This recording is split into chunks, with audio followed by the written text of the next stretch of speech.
Welcome once again to a video on removing heavy metals from water. And what you're looking at is a common water filter that you can buy in the store. And I'm going to show you what I did to it to increase its ability to remove heavy metals. We look at it from a different angle. What you'll notice is I've got this hose stuck in here, and this causes the outlet to be raised about 2 inches above where it is. And all I did was added in this tube. And I got the tube from an area on the reel that was still round because it had been wrapped on this reel. And it helps in that it allows the flow to be very gradual as it goes to the outlet. In fact, here's how simple this was. I stuck this in there. It was a little too long because the hose was actually way up in the, the inlet was, or the outlet was right up in here. And so I cut it a little bit and made it flush, or in that, it's level. And so it's about 2 inches higher than the water inlet. Now the water comes in with a very low turbulence, which helps to separate the heavy metals and keeps them in that they drop down to the bottom. Okay, and a couple of things to keep in mind is if your temperature is higher, the heavy metals will drop faster. If the water has been pre-filtered, the heavy metals will drop faster. If the barometric pressure is lower, the heavy metals will drop faster with the lower barometric pressure. So there's a lot of things to keep in mind there. And you probably want to give between 1 and 2 hours for the water to settle before you use it. And in normal consumption of water, let's say for one individual, you would keep this upper reservoir full at all times.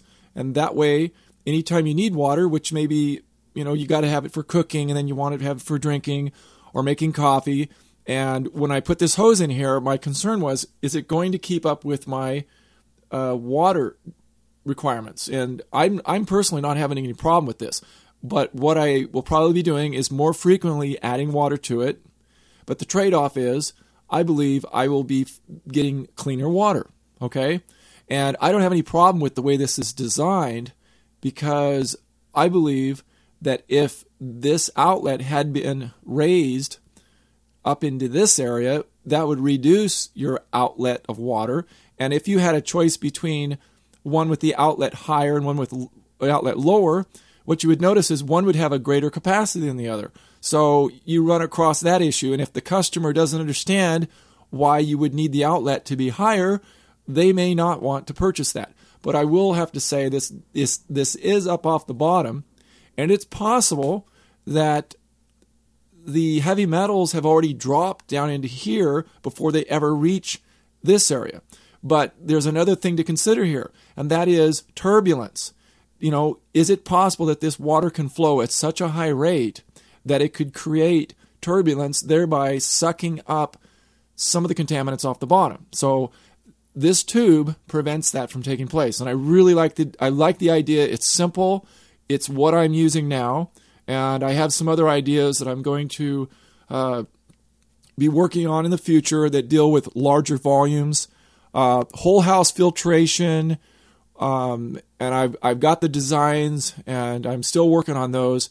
But I'm always trying to side with the idea that can be put together in the least amount of time with components that you can buy off the shelf, so you don't have to make things. Okay, so that's where I'm headed next, and I hope this helps you thinking about things that you can do to make your water safer to drink.